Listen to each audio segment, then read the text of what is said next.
আসসালামু আলাইকুম এভরিওয়ান, আশা করি সবাই ভালো আছেন। তা আপনাদের সবার পহেলা বৈশাখ কেমন কাটলো বলেন তো।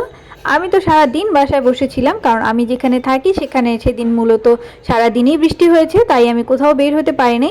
সারাদিন বাসায় বসে থেকেছি। কিন্তু পহেলা বৈশাখের আগের দিন রাতে মানে সন্ধ্যায় আমি বের হয়েছিলাম। যেহেতু আমার নতুন বাসা, আর এই বাসায় আমার তেমন কোনো জিনিসপত্র নাই, জিনিসপত্র বলতে থালা বাসন হাঁড়িপাতি এগুলি। তো ভাবছিলাম একটা মাটির প্লেট কিনলে কেমন হয়, তো একটা মাটির প্লেট থাকলে আমি বৈশাখের সব কিছু খুব সুন্দরভাবে সাজাতে পারবো। তাই আগের দিন সন্ধ্যায় আমি বের হয়ে গিয়েছিলাম এখানে একটা মাটির প্লেট কিনতে। তবে আমি যেখানে থাকি সেখানে এইসবের দোকান একটু কম, তবে খুঁজে খুঁজে একটা দোকান পেয়েছিলাম, সেই দোকান থেকে আমি একটা প্লেট কিনেছি। আর এই প্লেটের দামও এখানে অনেক বেশি নিয়েছে, তাই আমি শুধু প্লেটটা কিনেই বাসায় চলে এসেছি। এই যে দেখছেন প্লেটটা, এই প্লেটটাই মূলত আমি কিনতে গিয়েছিলাম। সুন্দর না প্লেটটা? আমার এখানে বৈশাখের প্রথম সকাল থেকে বৃষ্টি শুরু হয়ে গেছে। আমি যখন কিচেনে রান্না করছিলাম এর ফাঁকে হঠাৎ একবার রুমে এসে দেখি আমার রুমের করুণ অবস্থা। বারান্দায় মেলে দেওয়া সব কাপড় পরে গিয়েছে, বাইরে থেকে বৃষ্টির ফোঁটা রুমে ঢুকে বিছানার একবার ভিজে গিয়েছে। আবার ওইদিকে যখন কিচেনে গেলাম, কিচেনে গিয়ে দেখি আমার যে ছোট্ট একটা জারের মধ্যে গাছ ছিল রাখা, সেটা পড়ে গিয়েছে।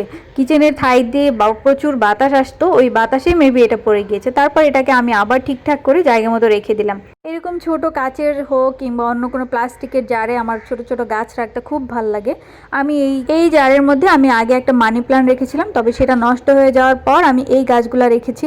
এই গাছগুলোর আসলে নাম কি সেটা আমি এখনও জানি না। এখানে আমি প্রথমে মরিচগুলি ভেজে নিয়েছি, কারণ শুকনো মরিচ ভাজা ছিল না আমার রুমে। অনেক বড় বড় ছিল শুকনো মরিচগুলি, তবে ঝাল একটু কমই ছিল। এখানে আমি আলু সেদ্ধ করে নিয়েছিলাম, ডাল সেদ্ধ করেছি, তারপর কলা সেদ্ধ ছিল, বেগুনের মানে বেগুনটা সেদ্ধ না আর কি, পুড়ে রেখেছিলাম। সবগুলি আইটেম আমি রেডি করে রেখেছি, কারণ আমার হাজব্যান্ড বাইরে গিয়েছে, সে বাসায় আসলে সে এগুলি একটু মেখে দেবে। আমি ভর্তা তেমন একটা মাখি না, এগুলি মাখলে আমার হাত অনেক বেশি জ্বলতে থাকে। প্রথমেই মরিচগুলিকে ভেঙে নেওয়া হচ্ছে লবণ দিয়ে, তারপর এখানে পেঁয়াজ অ্যাড করা হয়েছে। এখন তো দেখে মনে হচ্ছিল অনেক বেশি ঝাল হবে, কিন্তু এতটাও বেশি ঝাল হয়নি। এখানে আলু ভর্তা করার জন্য সে আলুগুলি প্রথমে একটু মেখে নিল, তারপর আমি একটু ঘি দিয়ে দিলাম। আলু ভর্তা তো ঘি ছাড়া জমেই না, আর এই ঘিটা অনেক বেশি ভালো লাগে আমার। ঘি দিলে আলু ভর্তাটা অনেক বেশি সফট হয় আর খেতেও অনেক বেশি ভালো লাগে। এক এক করে সবগুলি ভর্তা করা হয়ে যাচ্ছে। বেগুনটা ভর্তা করলে এখানে ভর্তার কাজ শেষ। আর এইদিকে আমি আগে থেকেই মাছ বের করে রেখেছিলাম, সেই মাছগুলি আমি এখন ফ্রাই করে নিব। ইলিশ মাছের দাম সবসময়ই অনেক বেশি থাকে, তবে বৈশাখের শুরুতে এর দাম মনে হয় দ্বিগুণ বেড়ে যায়, কারণ এই সময় অনেকেই মাছ কিনে থাকে বৈশাখ পালন করার জন্য।